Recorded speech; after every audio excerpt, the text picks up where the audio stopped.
Welcome everybody. This is Lessons from the Field.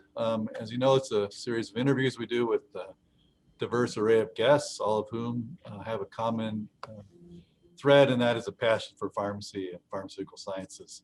And today we're very lucky. We're featuring Patrick Costello, who's a 2015 grad of our PharmD program.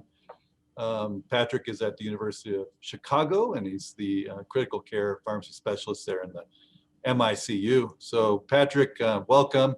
We're going to ask you, I think, about 7 questions or so, and I know that the experience and the insight that you have on these are really going to be beneficial to our students and recent grads and alumni, so thank you. So let's go ahead and start with just the introduction, which is ask you to give us a brief review of what you've been doing since you left UIC. Yeah, sure. So thanks for having me and thanks for that introduction. So since I left UIC, I actually was fortunate enough to get a PGY1 residency here at the University of Chicago. And then I actually stayed on for a second-year residency in critical care here as well. And then I was really fortunate enough to get hired on after residency too as one of the medical ICU pharmacists here. And so I've been here for my whole career after UIC. And I've really enjoyed my time here, and I've gotten involved in a lot of different aspects of not only patient care, but a lot of the residency, resident development with the residency program here, which is a pretty strong program. And so it's been really rewarding from that perspective, not only the clinical side of it, but also kind of like the resident development piece of it as well. Excellent. Well, maybe you could tell us a little bit more detail about what your day-to-day activities are. I know that our students are always interested in that kind of information. So maybe a little more detail on what you do day to day in terms of your patient care and so forth. Yeah, sure, of course. So I think that's one of the things I really like about this job is when you walk in, you never know what you're going to walk into. So it's pretty cliche, but day to day always looks a little different. But I would say for the most part, we round in the medical ICU starting at about 7 a.m. So coming in relatively early, and we usually round for the majority of the morning, depending on how many patients that we have. And then I get a fair number of residency learners in the medical ICU. They like to take this rotation. So, I'm fortunate enough to get to work with a lot of the residents and students that come through here. And so in that kind of like late morning period, we usually take that time to do some very patient-focused teaching, kind of talk about what's going on with the patients, and then finalize up any recommendations we have for them. And then just departmental meetings kind of in the midday, and then in the afternoon, usually reserved for more formalized topic discussions, things like that, kind of following up on things that they looked up the night before during the day. And so that's kind of like the day-to-day clinical aspect of it. And then, there's various meetings as well, depending on what's going on. So I'm actually also currently one of the PGY1 residency coordinators. So I get to help Randy Knoble, Haley Soni, and Sana Saad, who's actually also a UIC alumnus, kind of work with the PGY1 program to help develop them. So various aspects of recruitment at this part of the year, but then throughout other parts, like kind of development with them, working with like, how's the research project going, and various aspects around there. So those are kind of the various things that come out day to day. And then of course, especially when you're super busy, a patient will code in the middle of the day too, and kind of, take up a half hour to an hour block as well, throw a wrench in it. But, that's what I really like about this job is every day is different. There's lots of different challenges that come up and keeps you on your toes. Yeah, well, and I know you take our P4 students, so thanks for your mentorship of them when they're on their rotations there. And I'm sure COVID has really changed what you do on a daily basis now too. I don't know if you want to comment on that a little bit. I know your hair is looking a little long. It's probably because of COVID. Yep. So I haven't had a haircut since last December. So that's the most evident change that's gone through. But yeah, I think COVID has really turned a lot of things on its head, just how we do things, and made us reevaluate what's value added for us as a department, as well as our resident learners, our students, everybody, and then just overall the healthcare team in general. Reevaluating, like earlier in COVID, the pharmacists were rounding virtually at home, and as you can imagine, that had its own obstacles and opportunities that came with that. So fortunately, we're back on site now, and I think that's made things a lot easier. And if nothing else, it kind of unsurfaced that pharmacy is a really valued member of the team. And so came back on site probably 2 or 3 months ago at this point, and everyone, nurses, respiratory therapists, physicians, were like, "Oh my goodness, we missed you so much." So that was really rewarding to actually have that verbalized, that, you know, they actually are paying attention to us when we're on rounds talking about the need for changing the sedation and all that stuff. So that was really nice. But then also the patient census has just exploded, as I'm sure it has over at UIC and other hospitals in the area. So that's led to its own challenges. My usual census is 25, 30 patients. And I think all last week we had 45 patients in the ICU. So, you know, a pretty substantial increase. But from a pharmacy perspective, it's been interesting, and it's an interesting time to practice, just because the rate at which new information is coming out that is applicable to patients. So it's made me really have to kind of flex my staying current with literature muscles in that way, where I've, you know, had to dedicate just extra time throughout the week to read the new articles as they come out, because everything is so cutting edge that I want to make sure I'm not missing out on anything that's being published that could potentially be helping the patients up in the unit. Yeah, wow, that's awesome. So looking back on your time at UIC, and so for advice for our current students who might want to follow in your footsteps, what are some of the activities or courses or just things that you would recommend our students pay more attention to while they're in the program? Yeah, so it's a really good question. And one thing that I tell the students and the residents too, as they come through, is I wish I would have paid more attention in the drug information class, if I'm being frank. You know, I think I tried my best to pay attention in all of the classes, but I remember focusing extra hard on the pharmacy and therapeutics classes, because I was just thinking, like, this is the important thing I need to know. This is, you know, these are drugs. This is how we take care of certain disease states. This is what's actually important. But I think I didn't quite have that foresight that once I leave school and start practicing, practice changes day to day. So I think having the skill set, be able to do the self-guided learning, do the self-guided drug info question, looking into different things, I think that's way more important than I realized as a P2 or P3, whatever year that you take that class. And so I think if I had to go back and do it all again, I would have really focused in on what they were saying, and really listening to the different strategies that they were laying out for us. I'm sure our drug information faculty would be glad to hear you say that. Was there any particular moment, either while you were at school or residency or since then, where you kind of had a eureka moment about your career or anything related to pharmacy? Yeah, so I was actually reflecting on that a little bit the other day. And it's interesting because I'm pretty early on in my career too. So I feel weird giving, you know, even students or residents advice, because I feel like I was just sitting in their shoes not that long ago. So it feels weird to me still.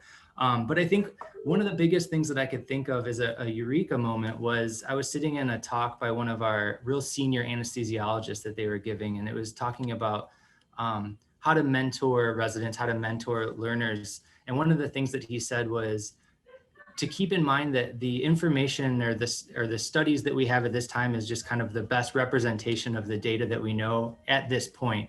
And things change constantly. So he was talking specifically about a disease state or a treatment. I can't remember what it was, but he was like, we started doing this and we got away from it, and then we started doing it again, and then we got away from it. And it just put it in perspective to me that there isn't always a right answer. And even if there is a quote unquote right answer, it might not be the right answer in a month or two from now. Yeah. And it just kind of reminded me that there's so much gray area in clinical practice. And then also just a huge role for us as pharmacists to kind of like see where we fit in the team of how can we figure out how to practice in that gray area, and bringing in all the information that we know about, you know, pharmacokinetics, pharmacodynamics of these drugs, as well as our expertise about drug information, and bringing in and kind of analyzing the trials and things like that. Yeah. Well, that changing, you know, information and what we know about things is probably pretty well illustrated by COVID and what we've been through recently, because you know, that certainly has our outlook on that from a healthcare standpoint has really changed over time. But kind of stepping back and taking a bigger picture, then I know you work in a big health system. You guys have the inpatient as well as a large ambulatory population and multiple affiliated sites. What is there anything about healthcare that you think we really should focus on and seek to change in the near future? Yeah, that's a really good question. And I think with COVID and you know, the social unrest that's been going on in the last, you know, year or plus, but really in the last year or so, that's come kind of to the forefront of everyone's mind is really access to healthcare, and then just, you know, the social determinants of health, I think are really what's coming to the forefront of all that, at least something that I've been identifying. And unfortunately, I have no idea how to fix that. But you know, if I could, I think that's the one thing that we should probably focus on. I can't even, you know, remember the number of times where someone comes into the medical ICU here with diabetic ketoacidosis, and the reason they're in it is because they can't afford their insulin. It's kind of mind-boggling that someone couldn't afford a $50, $100, whatever the cost is of the medication.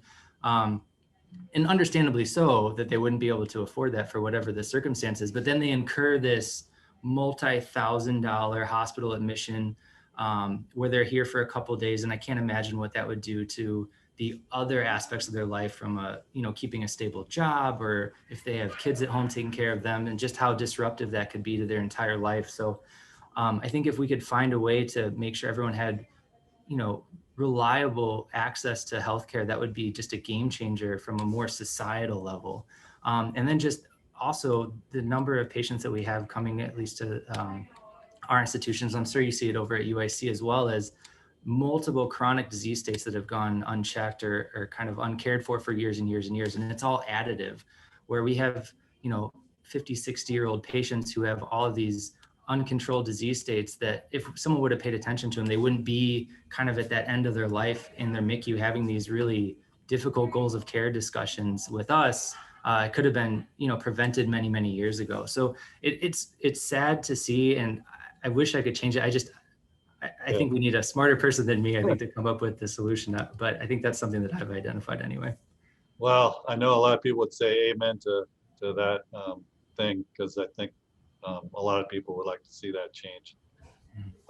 It's definitely an important and critical factor as we go forward. But maybe talking about things that we could change, are there things that we as pharmacists do that you think are really impactful that we need to focus more on?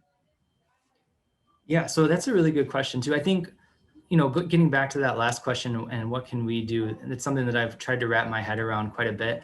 Unfortunately, working in the medical ICU, I don't have as much effect on that piece of it, which, you know, I wish I could. But I think from like a day-to-day, one thing that I found that is really helpful is providing education. And so I know a lot of times we focus on providing education to pharmacy learners, and that's really important.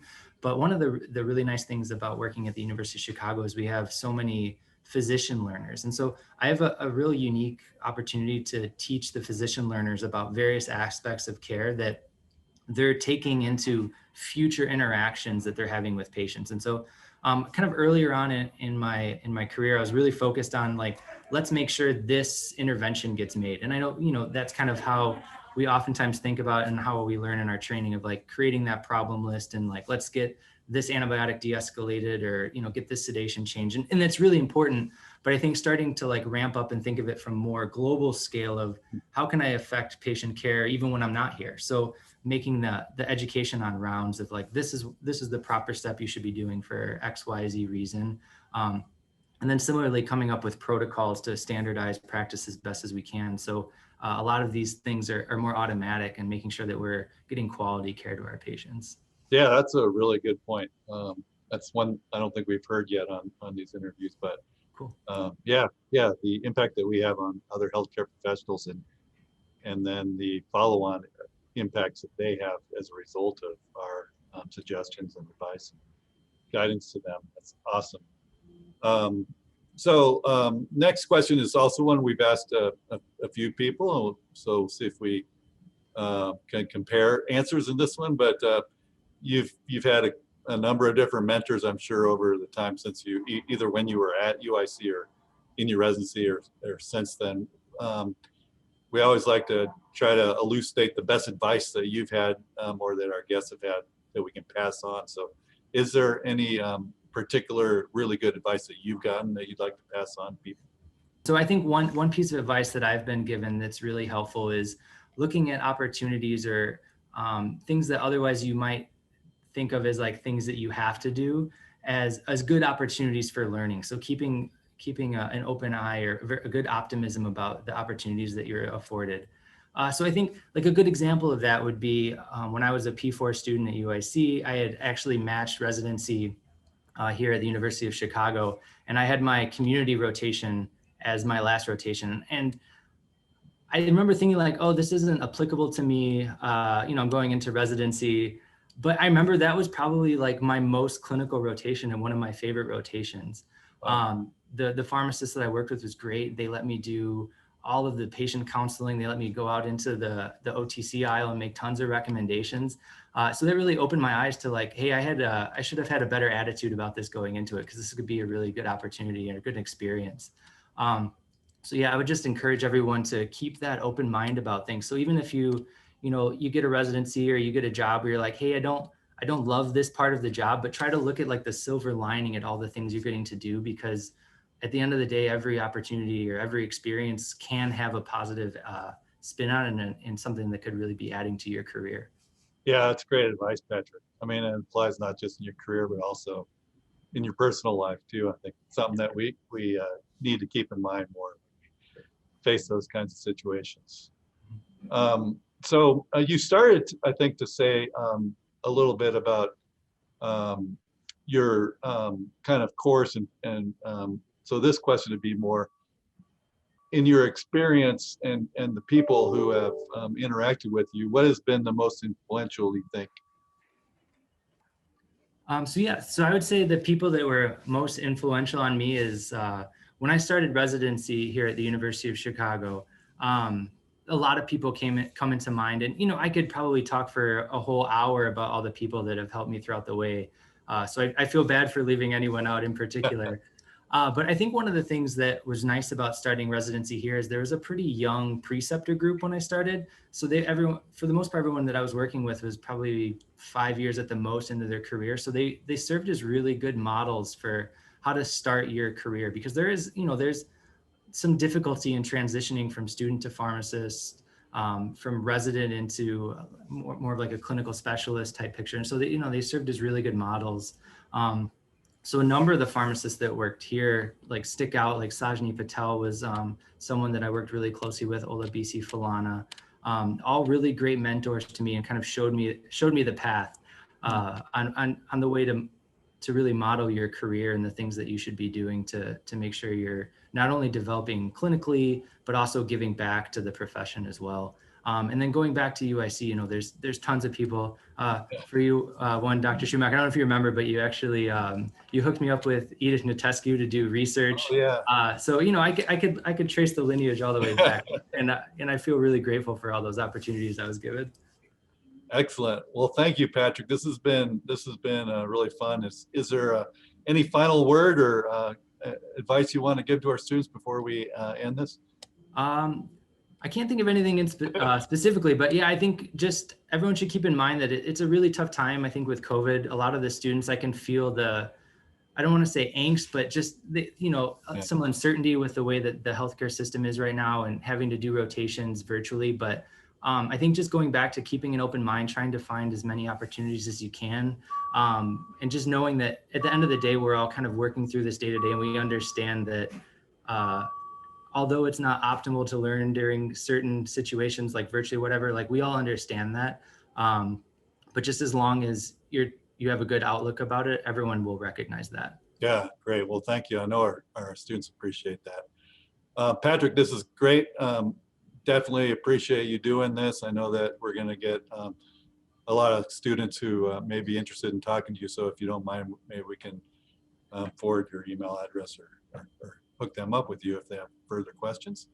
Yeah, of course. Yeah. Happy to field any questions that anybody has about our residency program or just being a pharmacist in general. I'd love to talk to them.